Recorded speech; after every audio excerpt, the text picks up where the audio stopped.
If I got into the wrong issues, niingie pale nianze kuongea mbaya, wazazi wafai kuumia kupoteza mtoto wao. As for abductions, I have been arrested for nothing really, just for politics. I've been arrested, I've been abducted, I've been tortured, I've stayed in hospital having been beaten badly by people who had no idea what social media is about. I therefore identify when people say that the users of social media should not be subject to arrest, but should be subject to some form of self-regulation. We who come from a media background, we refused state regulation and instead adopted self-regulation. But it was self-regulation by government because we created Media Council that is employed by government and whose budget comes from government. But it is media watching itself. You social media users, it is about time. Forget about me in government. I can assure you, I will always tweet and defend President William Samoei Ruto. Because I work for government. And not only because of that, I believe in what we are doing. I will not go into what you're doing now, but the things that people say don't work, a majority of them work. I come from Nyumete Klinyaga, by the way. So I've just come from Klinyaga, so I come from Klinyaga. So I've just come from there, and the people who have seen me from Christmas at home are telling me my bill was paid. Someone says 20,000 was paid. There's an associate today who came over with a puku to say thank you very much for refusing to come to my medical Arambe and telling me to register for SHA. I registered, I had a bill of 45,000, SHA paid 42,000 shillings. So SHA works. It is not guesswork, it's real. It's not me saying, it's people who came to see me. However, that's not my point. My point is, spend a lot of more time. You know, when I went to Sunday school, they told me, you have two choices, to believe in God, therefore if you die and meet him, you're okay. Or you can choose not to believe in God, and when you die and you meet him, you have an explanation to make. The same thing with SHA. What's the big deal? Have SHA, okay, at that point you will make a determination whether it works or not, but register. I have said all those things because I want now to sit down to encourage, to say that abductions have no place in this administration. The president himself has spoken about that issue today. I hear the challenge that that the government must know where these people are. But Mukunji, to be fair, there were about 15 robberies in Embu yesterday. I know that because I passed by the Embu police station to say hi to a friend of mine who was transferred here. And I asked him what, I was looking at the OB, there were 15 robberies.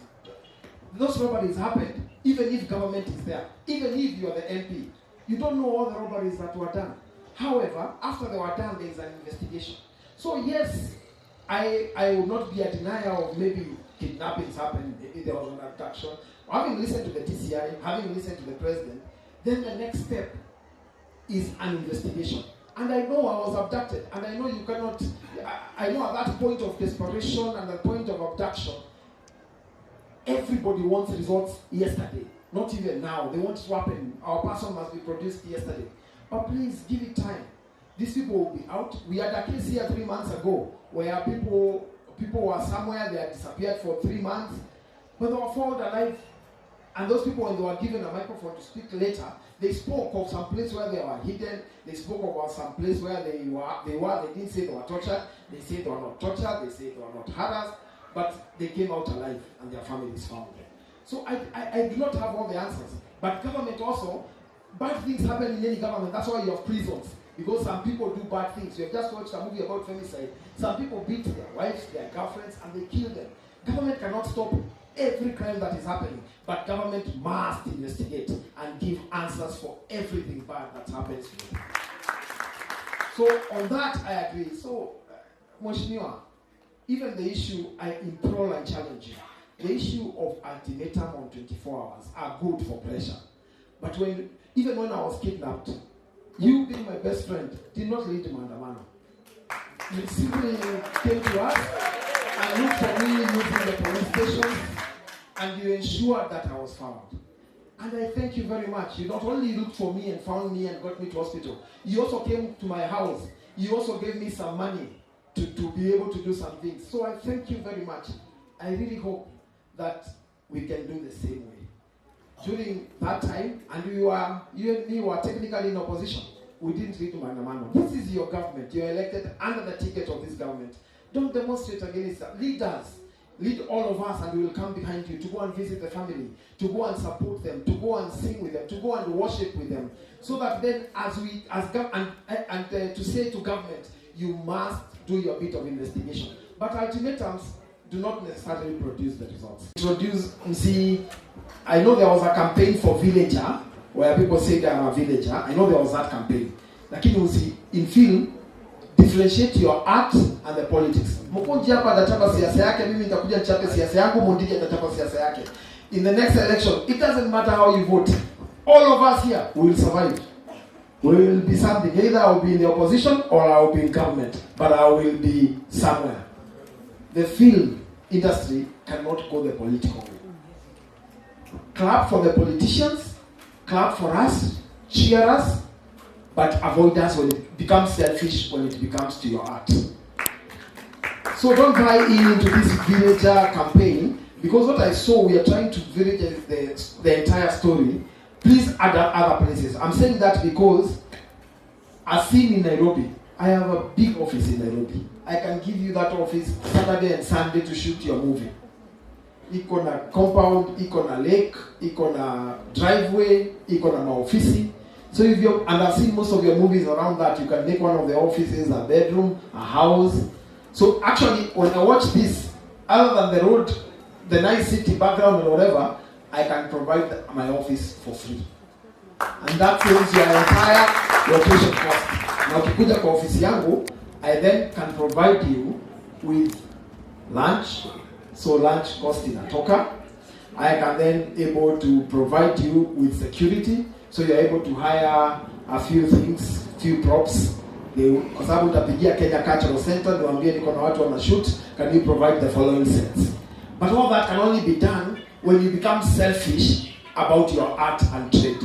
Maybe if you know, let's assume tomorrow I'm not in government. I can assure you I will be in opposition and I will be doing very well. When I'm not in opposition, I will be in government. I know how to survive. I have done this for many years. I know exactly where to position myself.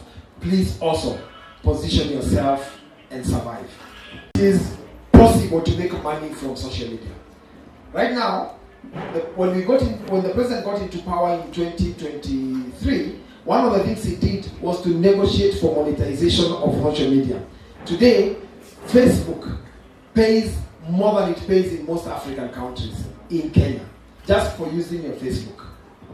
On another day when they invite me, I'll show you what I make and what other accounts make that I manage. Twitter has started paying for using Twitter.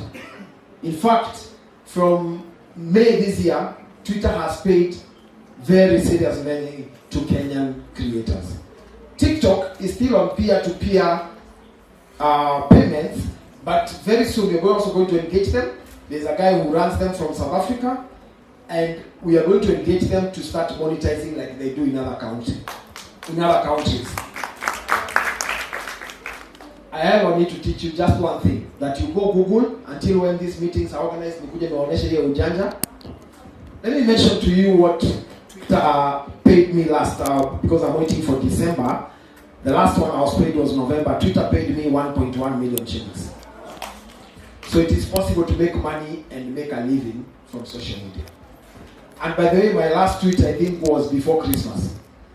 It is not how much you tweet. It is not what you tweet. Okay, it's about what you tweet and also about how you do it. So now, if you spend the rest of your time on social media on what we call negative algorithm, you will get very many views but very little pay. If you spend a lot of it on positive algorithm, even if you don't get much views, you're going to get higher pay. Negative algorithm is good when you are looking for followers and views, kukua celeb. But positive algorithm is good when you want to pay some fukoni. The choice is yours. Where do you want to be? The other thing you need to understand, the more you do negative social media, the more brands don't want to associate with you. What you have watched here is a very positive movie. And that will be my last point. Probably what we need to invest in, and I've heard what they have said, is for us to consume our own content. As opposed to us just looking at Netflix. What about starting our own Netflix as a country? Why not? Where we put our movies and people buy them from there. So maybe it's something we need to talk about and also push more about. Now, I've used this platform because this is a platform for young people. And please, we have given police 24 hours to produce Billy Mwangi, save and sound. Because when one of us is armed, the rest of the people are also armed. So, tafadhali, Dennis, you know the game very well because you have gone through this. And I want to advise leaders, because myself, I also get a lot of issues in social media.